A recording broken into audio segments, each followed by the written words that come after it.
Chris Sims joins us. He's a co-host of Pro Football Talk Live with Mike Florio and works for Bleacher Report as an NFL analyst and also works the Notre Dame games as the studio analyst, joining us here in the Man Cave. Was last night a great football game?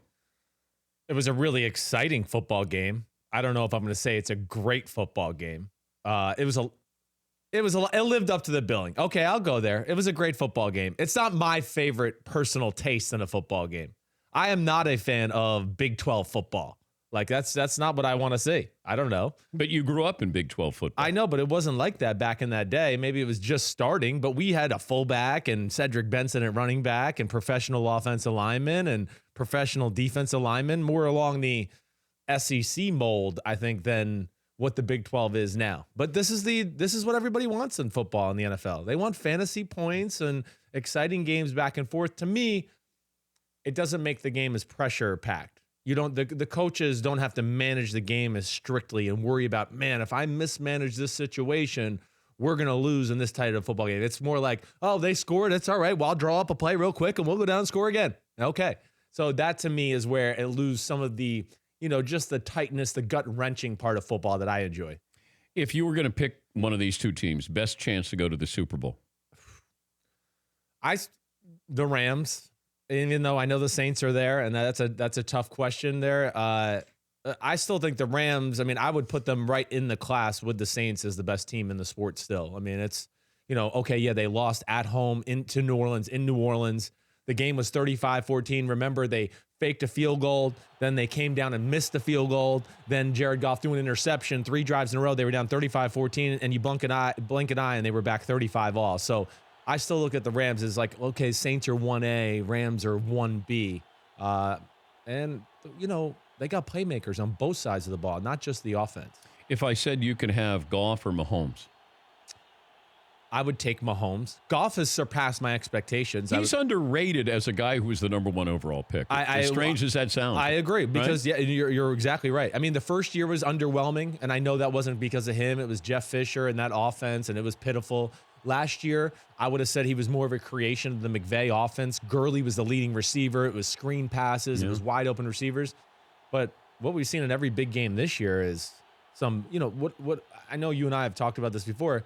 I look for, what does he do when nothing's there? Yeah, it's easy to throw when the coach draws up a play and there's a 20-yard completion, and it's like, here you go. There's 20 yards to have right there if you can just hit the target. What does he do when nothing's there? And he's been making a lot of big-time throws. But Mahomes is like another stratosphere of quarterback. He's Brett Favre, Aaron Rodgers type talent that only comes around so often and can really make any offense work. Does he force it, though? He forced it last night, it felt like. He did force it a few times, just have a feel of people around you. You can't always be over aggressive. Yeah, he's a rookie. He's learning on the fly too. Let's not forget. He's been so good that 350 and 4 touchdowns where you don't even talk about it on Monday anymore. Yeah. And now, yes, he's spoiled us, but it wasn't his best game. But that's why I picked the Rams to win the game, because of guys like Aaron Donald and Dante Fowler and Ndamukong Suh. They can get there with 4, and they might let up a lot of yards. Great. They don't care. Neither one of those teams care about defense. That's what I think people have to realize too. It's they want to go make a play, or you go down and score, and then our offense gets back on the field. We don't want to be bend, don't break. It's a 12-play drive for 10 minutes, and our offense hasn't been out there. They kind of welcome the shootout. But you also look at this, and it's a copycat league. Yeah. So, and it's dangerous when you try to copy something that you're not fully equipped to play out. Sure. As I always use Golden State as the example, we want to play like Golden State. Yeah, right. Well, we don't have, 3 of the greatest scorers, shooters in the history of the game. Right. Do you think in the offseason that there's going to be a big change in how these teams approach offense? I don't think it's always going to change, because I do think there's a little bit of divide in the league as is right now. As awesome as the Rams are, they play a fullback a lot. They're the leading rushing team in football, or I think they're second now. So they kind of have an old school nature about them, but the speed sweep and the faking of that, and then there's the aggressive downfield throwing, I think tricks us into a little go like, this is wide open. This is the spread. No, last night was a little different from the way they usually play. The league, you look at the Saints, they use fullbacks and tight ends. You look at the New England Patriots, it's the same ways. there is still that element. You're not going to be able to replicate what the Kansas City Chiefs got. I mean, unless you got a quarterback that's got a howitzer on his arm. Are the Chiefs the Golden State Warriors? I mean, a little bit, I think, from that standpoint of just wide open, flying down the field. We're never going to really get in a power set and run the ball and try to play that style. Yeah, they're a little bit that way, right? I think so. I mean, they don't have a 3-headed monster. They have a 4-headed monster on offense. That's what's special about them. And you're also trying to figure. Did I answer that? I don't know. I just talked a lot. You try to avoid. You filibustered there. I filibustered Yeah, there? a little bit there. But, okay, so you were asking if I think teams are going to copy that. Yes. They're going to steal certain concepts. You're not going to be able to copy Kansas City all the way. But if you're an owner, right? This is about entertainment. Yes, right. And all of these owners, they want fantasy and they want gambling. They want entertainment. Yep. And they want you talking about the product on the field. Sure. So you're going to get offensive-minded guys. You know, all of these, Nagy in Chicago, McVay here, Andy Reid is still a bright offensive mind, Sean Payton in New Orleans. Yes. Like these are that's what it feels like you have to accompany your quarterback here. I think that he does. And that's why the Browns, whoever they bring in as their head coach, if it's Condoleezza Rice, I don't know if she's offensive-minded, but they're in trouble if that's the case. Yes, but you have to get somebody to. Same thing with Darnold in New York. It seems to be the way. I don't know if a defensive head coach is ever going to get hired again right now. I mean, that's the way it feels like. You can't become a head coach unless you have an offensive mind and you can groom our franchise quarterback. That's all it has come down to. That's going to sell to owners and fans for sure. But I don't think it's the only way to play or win football games either. You know, the way the league is set up, the offensive rules having the advantage there.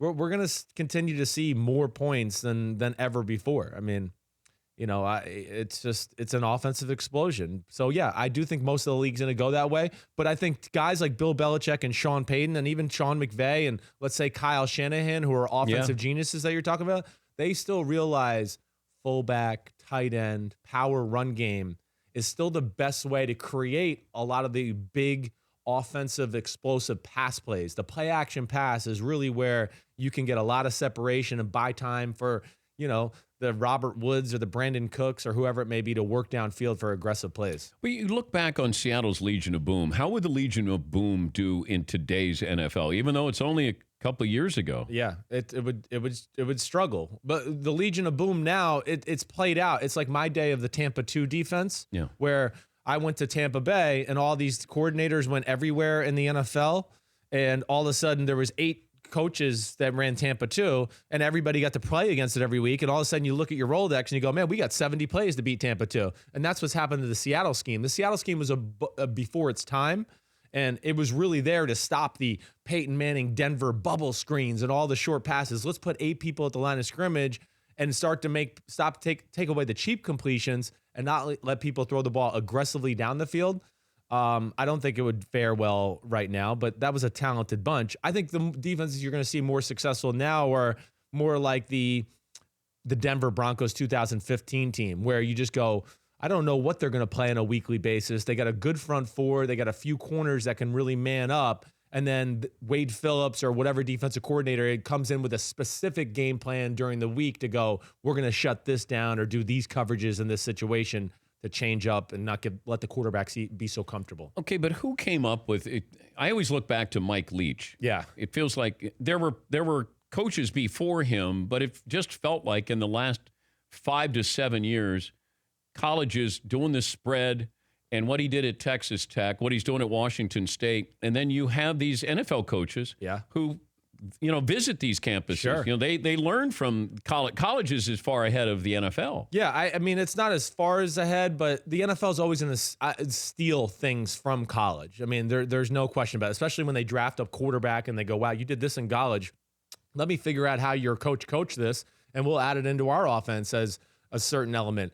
But, you're right about the Leach part of it. He certainly brought that aspect of it. I do think Bill Belichick and the Patriots in the early 2000s, when they started to say, well, if these are going to be the rules for defenses, we're going to start utilizing the Wes Welkers and the Edelmans and kill you with all these underneath routes. Peyton Manning brought it to that level with his ability at the line of scrimmage.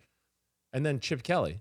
I think Chip Kelly would be the other guy you'd got to give credit for. When I worked in New England that year, Chip Kelly came in the offseason 2 or 3 different times to the facility. Was he still at Oregon? He had just left Oregon. He was in like the 1 year where I think he was kind of in flux and didn't go anywhere. Had his gap year, right. Yeah. But I don't know what was going on behind closed doors, but I know Bill was certainly picking his brain about how do you get to the line of scrimmage so quickly and get in different formations and only have 1 or 2 or 3 code words and everybody knows. And I know that we stole some of that year when I was in New England, and we broke the record for most plays in a season by a single team. So I think it's a combination of things. The NFL is always going to steal, I guess, is getting back to the point. Yeah, just trying to figure out where we're headed with the NFL. I know. Like, there can be too much of a good thing. I know that you might say, no, that's not possible. We love this offense. There's more. The percentage of pass plays is at an all-time high. Yep. And percentage of run plays as all-time low. Right. I don't like that. I like defense. I think they should let, the quarterback being protected the way he is and being able to just be fearless in the pocket. Yep.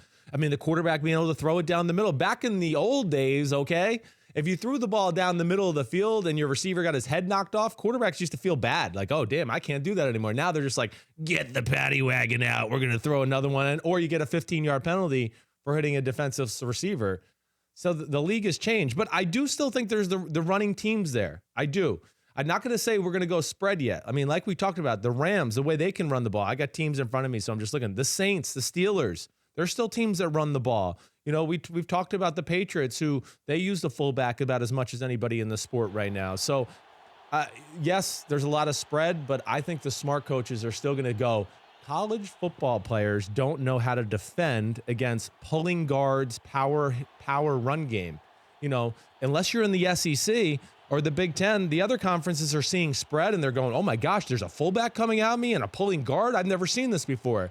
And I think a lot of the smart offensive minds will always keep that in their game plan. He's Chris Sims, Pro Football Talk Live co-host, Bleacher Report NFL analyst, and also working for Notre Dame. Is this a different Notre Dame team? We've been down this road before here. Yeah, it is a different team. Okay, can they match up against Alabama and Clemson? Well, yes. Clemson, yes. Alabama, I think everybody in college football is going to need 2 or 3 breaks to beat Alabama in a game. Like, a Tua interception or a sack fumble that gets picked up. Alabama's in a class of their own right now. But I do think, and I can't believe I'm saying this because my whole life it was the other way around. Notre Dame is underrated in my eyes. They have legit talent around the field. They're very well coached. They got NFL offensive linemen. They got NFL defensive front 7 players. Their receivers are going to be in the NFL. The kid Dexter Williams at running backs and NFL running backs. So, no, this is a different team. And I really think that if I had a Chris Sims top 4 playoff, that Notre Dame would be 2. I would put them in front of Clemson. They've answered every question all year long. They beat Michigan without Dexter Williams or Ian Book at quarterback. I think they're a really good football team. If Alabama wins again this year, is there more pressure to add more teams just to make the playoffs exciting, even if we know what the end result is going to be? Can you see that scenario where you go, okay, Alabama, great. Or even Clemson winning again. Like, you almost want to see Central Florida just play. Get in there. Just let me see. Right. And if you add that, then you at least make the playoffs interesting, maybe not the title game. Well, yeah, you give some more chances for them to be upset by some quality football teams. I mean, I think that's what it adds to it too. Like, yeah, okay, Alabama's got to play another round of football against a quality team, and can they play perfect once again? I would like to see it at 8 teams because, Georgia, the Clemsons of the world, Central Florida, like you're talking about, I think they've all earned the right to go. And Michigan. Right, and Michigan, exactly right. I know they're already in it, so I wasn't counting them. But yeah, they all deserve the right to be able to, we've had a phenomenal year. We should be able to play for this at the end of the day. And there's going to be 2 or 3 teams that are unhappy about where they stand. I had Jesse Palmer on yesterday, and I said, who has more pressure going into Ohio State, Michigan? He said Ohio State. Yeah. Now, I feel like Jim Harbaugh, you got your chance. This is a wounded Ohio State team. Right. You're favored. You're playing better. Right. And, this is when you prove. You want to prove Michigan's back? This is how you prove Michigan's back. I agree. I think it's on Michigan. Harbaugh's yet to beat him. Harbaugh's yet to kind of deliver on the goods of being in the Final Four, in the national championship game. That's why he was brought there.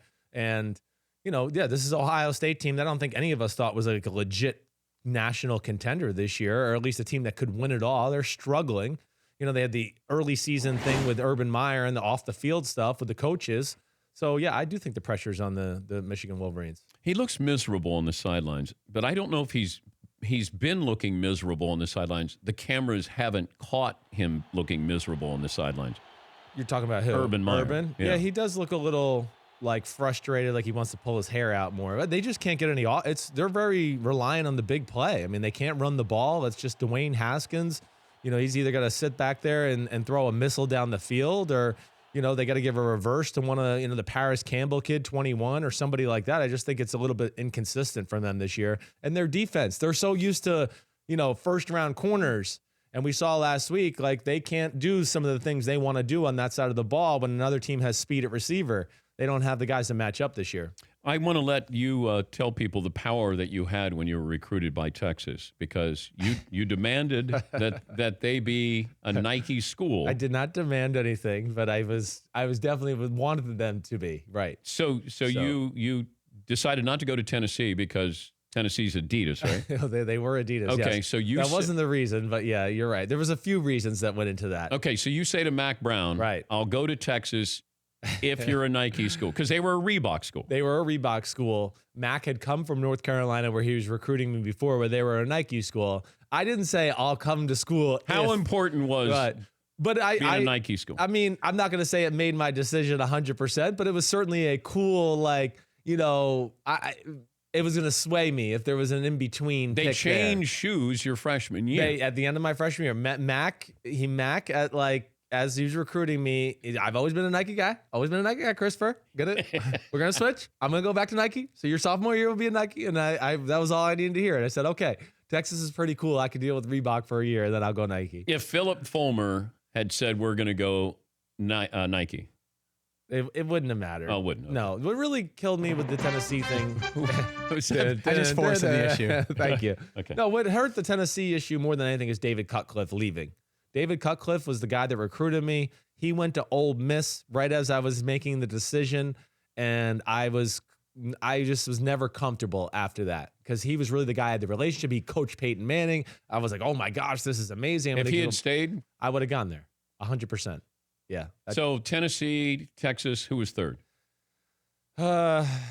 Probably, I don't know, Ohio State, Penn State. They were all in the conversation there as the third. It got narrowed down to Tennessee and Texas. And yeah, I would say I loved Michigan, but they had Drew Henson a year in front of me. And I knew he was the godsend from Michigan. That wasn't going to happen. Were you better than Drew Henson? I mean, I'd like to think so. I don't know, but we were both pretty good. Were you better than Brady? What do you mean, was I better than Brady? No, I mean... In college. Oh, in college? I was a pretty good college football player. I mean, I guess I had a better college career than Brady. I don't know if that means I'm better, but I had in a better college you career. were. Yeah, you were a better college quarterback. Yeah, that's right. Damn, I was better than Brady. That's right. You hear that? Yeah. At one point... Break that news. At one point in your career, you were better than Brady. Man, woo. I've always wanted that statement. I got it. Hey, it's good to see you. Good we to see always you. appreciate you doing a drive-by here. Pro Football Talk Live, the show that precedes this show with Mike Florio and Chris Sims and Bleacher Report NFL analyst. Thanks for stopping by. For more Dan Patrick Show, tune to Audience Channel 239 on DirecTV or download the Dan Patrick Show app.